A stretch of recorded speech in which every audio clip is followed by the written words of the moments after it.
हिंदू धर्म में कई भगवानों की मान्यता है, लेकिन बहुत कम लोग जानते हैं कि आखिर इनमें सबसे बड़ा भगवान कौन है। मुख्यतः तीन भगवानों को सबसे बड़ा माना जाता है, जिनमें त्रिदेव आते हैं और उनके नाम भगवान शिव, भगवान विष्णु और भगवान ब्रह्मा है। लेकिन जब कोई आपसे यह सवाल पूछे कि आखिर इन तीनों में भी कौन बड़ा है, तो आपका जवाब क्या होगा?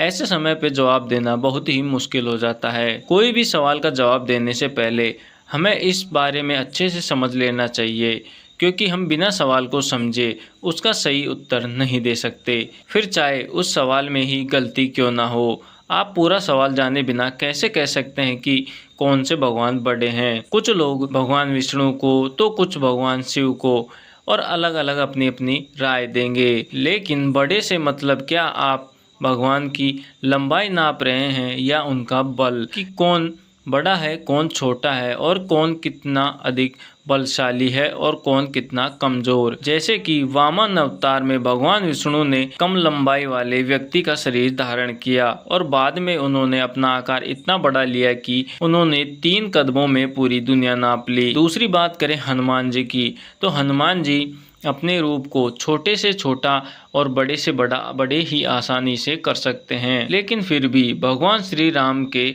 वे भक्त हैं, तो आप इस प्रकार लंबाई से तो छोटा बड़ा नहीं नाप सकते।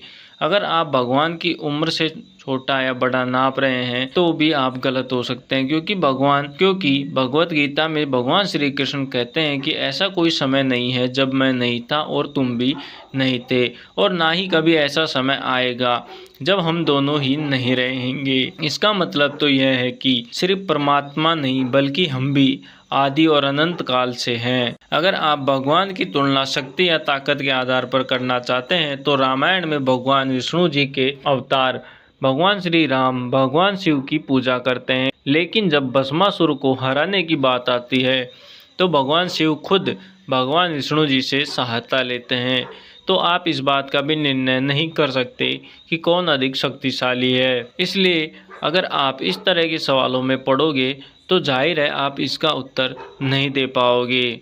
इसका उदाहरण भी भगवान श्री कृष्ण गीता में देते हैं, जब वह अर्जुन को अपना पूर्ण रूप दिखाते हैं, जिनमें उन्हें पूरी सृष्टि भगवान से ही निकलती हुई दिखाई देती है, भगवान में ही समाती हुई भी दिखाई देती है। अर्थात सृष्टि के रचयिता भगवान ब्रह्मा, सृष्टि का पालन करता भगवान विष्णु और जरूरत पड़ने पर सृष्टि का विनाश करने वाले भगवान शिव, तीनों एक ही रूप है। देखा जाए तो यह सवाल पूरी तरह से ही गलत है कि आखिर कौन से देवता बड़े हैं और कौन छोटे। वेदों व उपनिषद में परमात्मा को अद्वैत कहा गया है, अर्थात परमात्मा एक ही होता है और अनंत भी हो सकता है, लेकिन दो नहीं। दो का मतलब वो गिनने योग्य नहीं हो सकता। अगर आप भगवान को गिनने योग्य करोगे तो एक सीमा में आ जाएंगे, जो कि असंभव है। इसलिए स्वामी विवेकानंद जी के गुरु श्री रामकृष्ण परमहंस भी कहते हैं कि भगवान के असंख्य रूप है, असंख्य नाम है और उन्हें पाने के असंख्य मार्ग बताए जाते हैं। तुम जिस रूप में और जिस नाम से उनकी सच्ची भक्ति करते हो, वे उसी रूप में तुम्हें प्राप्त हो जाते हैं। यही वजह है कि सनातन धर्म में इतने भगवानों का विवरण दिया हुआ है, क्योंकि हर व्यक्ति अपना अपना अलग व्यक्तित्व और अलग गुण दर्शाता है। इसलिए आप भगवान के जिस रूप के साथ भी ज़्यादा अच्छे से जुड़ जाते हैं, ज़्यादा अच्छे से उनमें रम जाते हैं, उसी रूप में आप उनकी भक्ति करने लग जाते हो और वो उसी रूप में उन्हें प्राप्त हो जाते हैं। क्योंकि जो ईश्वर हम सबको तरह तरह के रूप देने वाला है, उसके लिए अपने भक्त के लिए कोई भी रूप धारण करना एक मामूली बात है। यदि सभी भगवानों की बात करें कि बड़ा कौन है, तो पहले हम भगवान विष्णु की बात कर लेते हैं। कई हिंदू पुराणों में भगवान विष्णु को सबसे बड़ा माना जाता है। विष्णु को पालनकर्ता और संरक्षक के रूप में जाना जाता है, जो संसार की रक्षा और संतुलन को बनाए रखने का कार्य करते हैं। भगवान विष्णु के 10 अवतार, जिन्हें दशावतार भी कहा जाता है, उनमें भगवान राम, भगवान कृष्ण प्रमुख माने जाते हैं।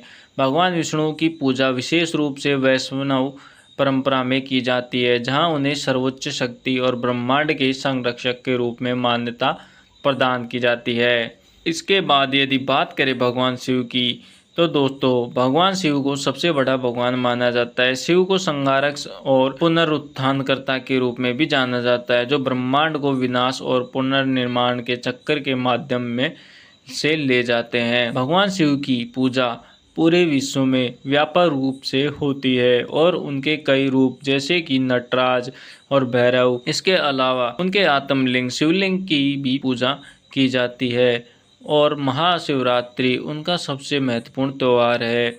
शैव परंपरा में भगवान शिव को सबसे अधिक महत्वपूर्ण माना जाता है या कहें तो बड़ा बताया जाता है। इसके अलावा बात करें भगवान ब्रह्मा की, तो ब्रह्मा जी को सृष्टि के निर्माण के रूप में भी जाना जाता है। उनके द्वारा ही इस सृष्टि का निर्माण हुआ है, लेकिन उनकी पूजा भगवान विष्णु और भगवान शिव की तुलना में कम होती है। उनके मंदिर बहुत कम हैं और उनकी पूजा मुख्य रूप से धार्मिक अनुष्ठानों के माध्यम से की जाती है। इसके बाद यदि हम देखें कि त्रिदेव मिलकर देवी शक्ति की भी आराधना करते हैं, तो क्या वे बड़ी हैं? दोस्तों देवी शक्ति परंपरा में देवी शक्ति को सर्वोच्च स्थान प्राप्त है। शक्ति को ब्रह्मांड की आदि शक्ति और ममतामयी माँ के रूप में पूजा जाता है। उनके कई रूप हैं, जैसे दुर्गा, काली, लक्ष्मी, सरस्वती और भी कई अन्य रूपों में वे विद्वान हैं। शक्ति की पूजा विशेष रूप से नवरात्रि और दुर्गा पूजा के समय की जाती है। या अन्य दृष्टिकोण से आप देखें तो कुछ हिंदू धर्म ग्रंथ और दार्शनिक मान्यताएं यह भी बताती है कि ब्रह्मांड में केवल एक ही परमात्मा है, जिसे ब्रह्म कहा जाता है। ब्रह्म निराकार, अजय और सर्वव्यापी है और वही सारे देवताओं का स्रोत भी बताया जाता है। अद्वैत वेदांत के अनुसार ब्रह्म ही एकमात्र सत्य है और बाकी सब माया है। दोस्तों उम्मीद करते हैं कि आपको यह बात बहुत ही अच्छी तरीके से समझ में आ गई होगी कि कौन से भगवान बड़े हैं और कौन से नहीं। और यदि आपको यह वीडियो अच्छी लगी तो प्लीज़ इसे लाइक करें और अधिक से अधिक शेयर करें। चैनल सब्सक्राइब करके बेल आइकन ज़रूर प्रेस कर ले। धन्यवाद।